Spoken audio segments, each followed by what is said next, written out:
recent months, the district has purchased a license with MagicSchool AI for all levels, elementary, middle, and high school, and a license with Brisk for high schools only. Whichever AI platform you choose to use, please keep in mind the following information about the use of AI at Clarksville Montgomery County Schools. The CMCSS Artificial Intelligence Acceptable Usage Policy can be found at the district website with the policy number SLT-A005. It is important to read over this policy as you decide to incorporate the use of AI tools. CMCSS authorizes the use of AI by students, teachers, and other employees as a learning tool, study aid, or for some other legitimate educational or professional purpose, subject to teachers' limitations regarding particular assignments and tests. Academic honesty is also important, and students may not claim AI-generated content as original work.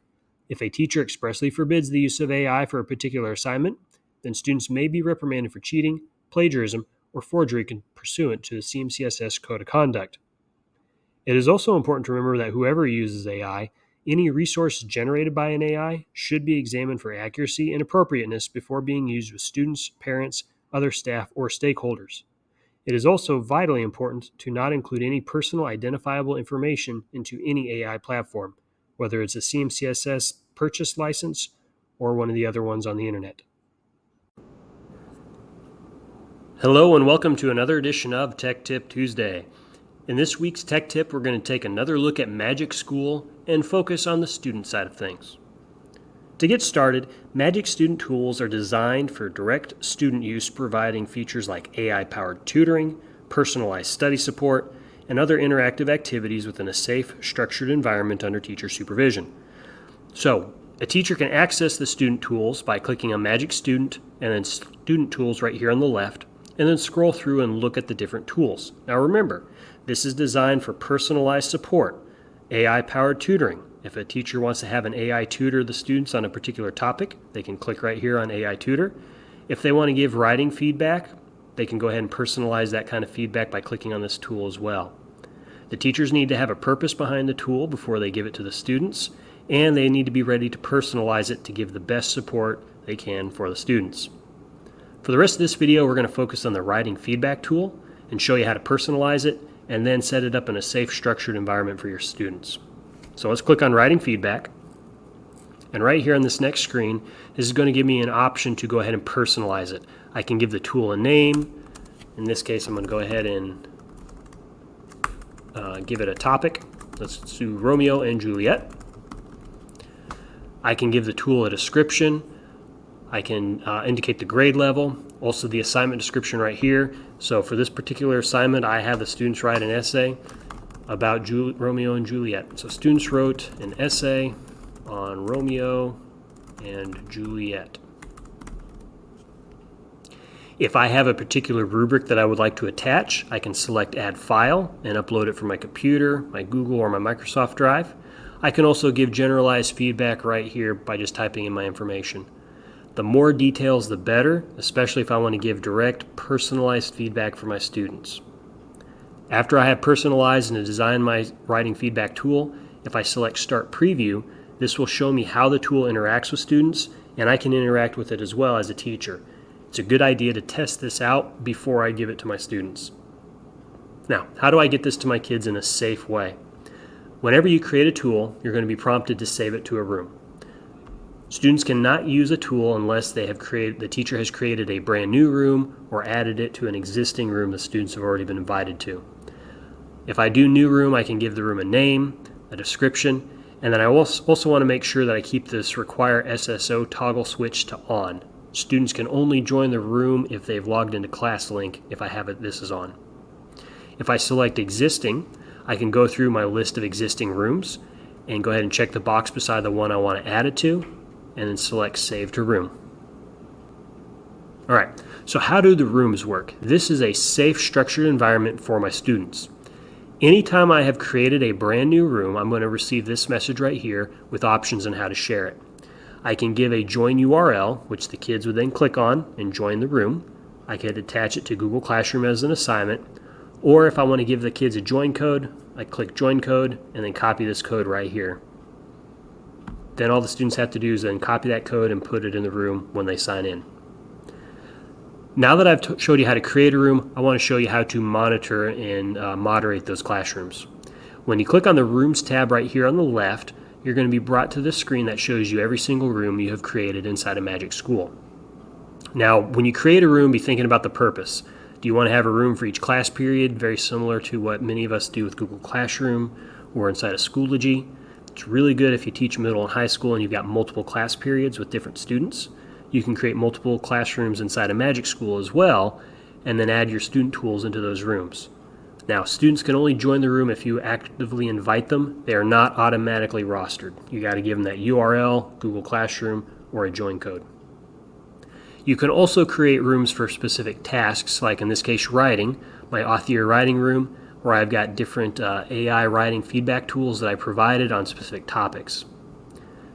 To see the contents of a room, click on the name of the room, and on the next screen, not only will you see the contents of the room, but you also see the students. In this case, I've got two students, Douglas and me. I can also see if the student has put anything that's been flagged by the AI, and I can also see the last message and tool the student has used. If I click Moderate, this will show me anything that MagicSchool AI has flagged as concerning. Now, this is beta, it's not 100%, but it's a good place to start. When I click on Moderate, it's going to show me the name of the student and then the tool that they were writing in that was flagged. If you've got multiple students writing multiple things that have been flagged, you're going to see your whole list of your students there. Click on the name of the tool under the student and read through the material until you find the flagged content, and then monitor and see what the students wrote. In this case, it was flagged for violence, but since it's on topic, talking about Mark Antony and Julius Caesar's murder, which is actually part of the prompt, I know it's safe that the kid was following the procedures and the prompt itself. Now, anything that the student has written inside a Magic Student will be visible by the teacher. If I click on the name of the student, it's going to show me all of their outputs that they have put inside of this room, and also every single tool that they've interacted with. And much like the moderate option I showed you a few seconds ago, click on the name and you can go through and read everything that the student has written. Even if the student has tried to delete it, you can still see what they put in there. All right, now if you want to manage the room and maybe remove a tool, you click on Manage Room and you can click the trash can to remove a tool out of there, or you can select Add a new tool to this room and you can go ahead and design another personalized tool for the students. If you need to get those invite options again, when you've clicked on the specific room you want to look at, select Invite Students up here in the top right corner, and you can get those options as well to give to your students. All right, so let's take a look at how students join your classroom. When students go into ClassLink, they find MagicSchool and open up the app, and a new tab will open up. Now, if you need to get the students in through a join code, the students can go ahead and grab that code, click Join New Room, and then type in that code provided by the teacher and select Join. If you've given them a URL, after they've opened up MagicSchool, they can click on that URL and it will put them in the room. As long as they're signed into ClassLink, they should be able to access it. When they're in there and they can see their rooms, they click on a room, and then they choose the tool that they want to interact with. And then right here, once the tool loads up, it's going to give them some information to get started. In this case, copy and paste or upload their writing. Students can copy or paste that information directly. Also, they can click the little upload icon right here, this little paperclip looking icon, and upload directly from their computer or their Google or Microsoft drives. Once they have their writing added to this tool, if they click send, the AI will read through it and start asking them some questions, and the students will start interacting with a personalized chatbot. So in this case, it's saying, hey, your teacher, did they give you a rubric for this writing or told you how they will be assessing it? No, my teacher did not. No rubric was given.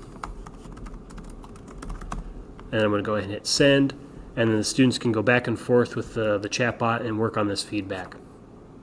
After a few moments, I'm now receiving some feedback from the student tool that my teacher personalized for me with areas of growth, strength, general feedback on writing mechanics, consider varying your sentence structure. Lots of good information for the student to read, to consider with their writing. Notice that this did not rewrite their essay for them. It's just giving them some feedback to help them to improve their writing. Now, there's also a lot of reading involved with this. The student's going to have to actually read what the AI has given them. But if you look down here at the bottom, you've got this option for read aloud, where the student can click read aloud and the AI will read the resource or the generated output to them, or they can copy and paste that, put it in a Google Doc, and have it read to them there, whichever works best. The student can also extend the conversation. Can you give me more feedback on writing mechanics? I noticed I had a misspelled word and I need a little bit more feedback on that. And the student and the AI can continue and go back and forth, adding more information, more feedback as they work with the AI. And as always, if you have any questions about AI or other topics, please reach out to Instructional Technology and we'll be glad to help. On Tuesdays, we have open office hours. Those are from 2:30 to 5 o'clock in the afternoon for you to ask any instructional technology questions that you have. If we don't know the answer then, we can absolutely get back to you with a Screencastify, a Zoom, or an in-person meeting to help you out.